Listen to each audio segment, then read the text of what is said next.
Bismillahirrahmanirrahim. Assalamualaikum warahmatullahi wabarakatuh.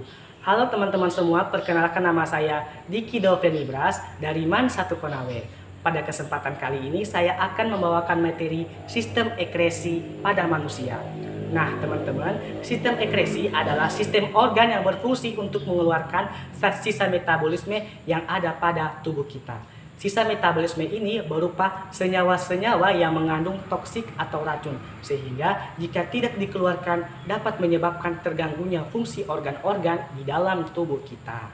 Organ-organ yang menjadi alat ekresi pada manusia terdiri dari 4, yaitu ginjal, kulit, paru-paru, dan hati. Namun pada kesempatan kali ini saya akan menjelaskan kepada teman-teman 2 organ saja, yaitu organ ginjal dan juga organ kulit. Oke teman-teman, langsung saja kita ke organ yang pertama, yaitu ginjal. Ginjal merupakan bagian organ yang terletak di bagian bawah tulang rusuk bagian belakang dan dekat dengan tengah punggung pada kedua sisi tulang belakang. Ginjal memiliki fungsi mencuci dan menyaring darah, menjaga tekanan osmosis darah, dan menjaga pH darah. Sebagai alat ekresi, ginjal mengeluarkan sisa metabolisme berupa urin. Nah, teman-teman, di dalam ginjal terdapat beberapa bagian lagi yang merupakan bagian dari ginjal itu sendiri. Perhatikan gambarnya. Nah, di sini ada 2 saluran, yaitu saluran masuk dan saluran keluar. Saluran masuk ini dinamakan dengan arteri. Saluran keluar ini dinamakan dengan vena. Nah, teman-teman, darah yang akan masuk di dalam ginjal itu akan melalui saluran arteri. Nah, setelah masuk ke ginjal melalui saluran arteri, darah tersebut akan dicuci atau akan disaring. Makanya salah satu fungsi dari ginjal yaitu mencuci atau menyaring darah. Setelah dibersihkan di dalam ginjal atau setelah dicuci, darah tersebut akan keluar melalui saluran vena. Jadi, arteri ke ginjal, ginjal ke vena. Nah, teman-teman, lantas bagian-bagian apa saja yang terletak di dalam ginjal? Di dalam ginjal ada lagi bagian yang namanya korteks. Nah, di dalam korteks ini terdapat lagi bagian-bagian seperti ini, seperti satuan-satuan kecil. Saya arsir. Nah, satuan-satuan kecil ini dinamakan dengan medula. Nah, teman-teman, medula ini merupakan tempat proses penyaringan atau tahap filtrasi. Setelah medula ada lagi saluran yang berfungsi sebagai tempat pengumpulan, yaitu pelvis. Nah, setelah pelvis ada lagi saluran yang menghubungkan antar ginjal yang satunya lagi. Nah, teman-teman, ginjal di dalam tubuh kita itu terdiri atas 2 ginjal, yaitu ginjal kanan dan ginjal kiri. Nah, jadi gambar ini itu merupakan atau arah ini menuju ke arah ginjal yang satunya lagi. Setelah pelvis ada lagi saluran yang namanya ureter. Setelah ureter ada lagi yang namanya kandung kemih. Setelah kandung kemih ada lagi saluran yang namanya uretra. Nah, perlu kita ketahui di dalam tubuh kita ada yang namanya sistem perkemihan manusia atau bahasa biologinya yaitu vesika urinaria yang terdiri dari ginjal, ureter, kandung kemih, dan juga uretra. Teman-teman, perlu kita ketahui bahwa saluran uretra ini merupakan saluran tempat keluarnya urin. Lantas, bagaimana sih proses pembentukan urin itu? Proses pembentukan urin terdiri dari 3 tahapan, yaitu tahap pertama tahap filtrasi, tahap kedua tahap reabsorpsi, dan tahap ketiga yaitu tahap augmentasi. Tetapi sebelum kita ke proses pembentukan urin, teman-teman harus pahami dulu yang namanya sistem nefron. Di dalam ginjal terdapat 1 juta nefron. Nah, saya akan gambarkan lagi struktur dari sistem nefron itu. Perhatikan gambarnya. Nah, ini merupakan gambar dari struktur sistem nefron.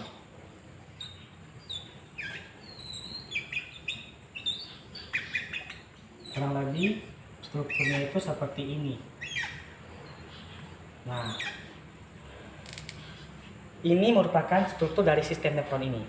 Di dalam sistem nefron terdiri lagi atas beberapa bagian, yaitu bagian pertama letaknya itu di sini, bagian kedua letaknya di sini, yang ketiga letaknya di sini, yang keempat di sini, yang kelima di sini, dan yang terakhir yaitu keenam di sini. Nah, struktur nefron ini terdiri dari 6 bagian. Nomor 1 ini namanya glomerulus. Nomor 2 namanya kapsula Bowman. Nomor 3 namanya tubulus contortus proximal. Nomor 4 namanya Leukohenle. Nomor 5 namanya tubulus contortus distal. Dan nomor 6 tubulus collectivus. Nah, seperti itulah struktur dan bagian-bagian dari sistem nefron. Oke, lanjut kita ke proses pembentukan urin. Proses pembentukan urin, tahap pertama yaitu tahap filtrasi atau tahap penyaringan. Pada tahap filtrasi ini terjadi atau berlokasi di nomor 1, yaitu glomerulus. Pada tahap filtrasi ini terjadi proses penyaringan. Apa yang disaring? Yang disaring adalah darah, protein, dan mineral-mineral yang masih diperlukan oleh tubuh kita. Hasil dari tahap filtrasi ini yaitu urin primer. Nah teman-teman, di urin primer ini masih mengandung kandungan-kandungan yang berupa glukosa, air, asam urat, dan urea. Pada tahap ini masih ada kandungan-kandungan yang diperlukan oleh tubuh kita, yaitu glukosa. Oke, kita ke tahap yang kedua, yaitu tahap reabsorpsi. Tahap reabsorpsi atau tahap penyerapan kembali. Pada tahap ini berlokasi di nomor 3, yaitu tubulus contortus proximal. Pada tahap reabsorpsi ini terjadi proses penyerapan kembali. Apa yang diserap? Yang diserap adalah glukosa dan beberapa ion seperti Na+, Cl-, K+, dan juga asam askorbat. Hasil dari tahap reabsorpsi ini yaitu urin sekunder. Nah teman-teman, di urin sekunder ini sudah tidak ada lagi kandungan yang diperlukan oleh tubuh kita. Selanjutnya tahap yang terakhir yaitu tahap augmentasi atau tahap penambahan. Tahap augmentasi ini terjadi di nomor 5, yaitu tubulus contortus distal. Pada tahap ini terjadi proses penambahan zat-zat yang tidak diperlukan oleh tubuh kita seperti air dan NH3. Nah teman-teman, hasil dari tahap ketiga ini atau tahap augmentasi ini itulah yang dinamakan urin sebenarnya. Itulah proses pembentukan urin yang melalui 3 tahapan, yaitu tahap filtrasi masih berupa urin primer, yang kedua tahap reabsorpsi urin sekunder, dan yang ketiga tahap augmentasi yaitu urin sebenarnya. Lantas bagaimana sih proses pengeluaran urin itu? Nah teman-teman, setelah urin itu terbentuk di tahapan ketiga yaitu tahapan augmentasi, kemudian urin akan dikumpulkan sementara di bagian pelvis. Nah, urin ini akan dikumpulkan sementara di pelvis. Setelah itu akan disalurkan lagi ke bawah melalui saluran yang namanya ureter.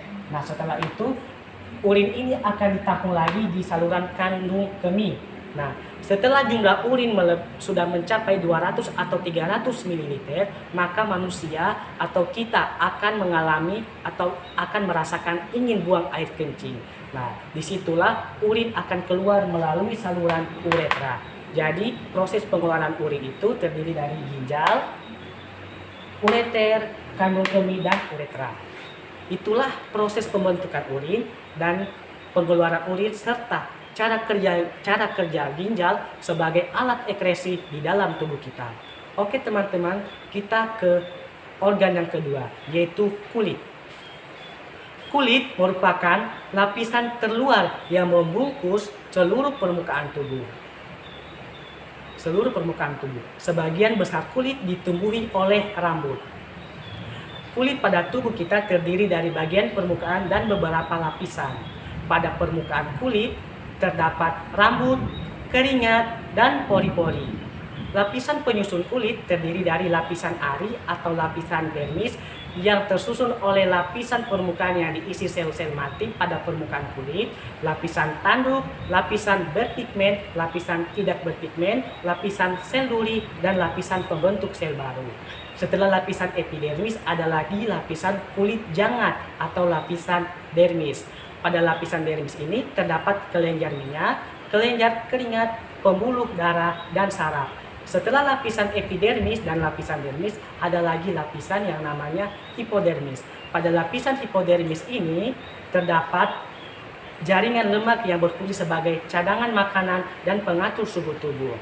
Fungsi dari kulit yaitu melindungi tubuh dan juga melindungi kulit dari paparan langsung sinar ultraviolet, mengatur suhu tubuh, menentukan warna kulit dengan kandungan melanosit, dan juga membentuk vitamin D dengan bantuan sinar matahari. Sebagai alat ekresi, kulit mengeluarkan zat sisa metabolisme berupa keringat. Lantas, bagaimana sih proses terbentuknya keringat? Aktivitas kelenjar keringat dipengaruhi oleh suhu tubuh dan sistem saraf pusat atau hipotalamus, sehingga membuat jumlah keringat yang dihasilkan oleh manusia itu tidak sama. Saat udara panas, tubuh kita akan lebih banyak menghasilkan keringat, sedangkan saat udara dingin sebaliknya. Hal itu dikarenakan saat udara panas, suhu tubuh kita akan meningkat, yang menyebabkan pembuluh darah akan melebar. Aktivitas dari pembuluh darah tersebut akan dikirim langsung ke hipotalamus, sehingga membuat hipotalamus merespon dengan mengeluarkan enzim. Enzim ini akan memberi respon pada kelenjar minyak agar mengambil zat garam dan sisa metabolisme dari pembuluh darah.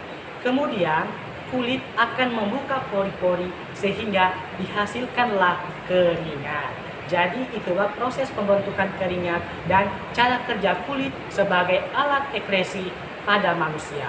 Nah teman-teman, apabila alat ekresi di dalam tubuh kita tidak berjalan semestinya, maka akan terjadi gangguan. Oke, kita akan bahas lagi gangguan-gangguan yang akan terjadi apabila organ ekresi tidak berjalan sebagaimana mestinya.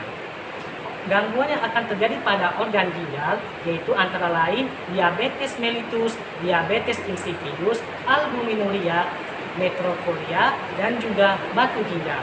Sedangkan gangguan yang akan terjadi pada kulit yaitu munculnya jerawat, alergi, dan kulis. Nah teman-teman, sampai sini saja pembahasan kita kali ini. Semoga teman-teman bisa pahami.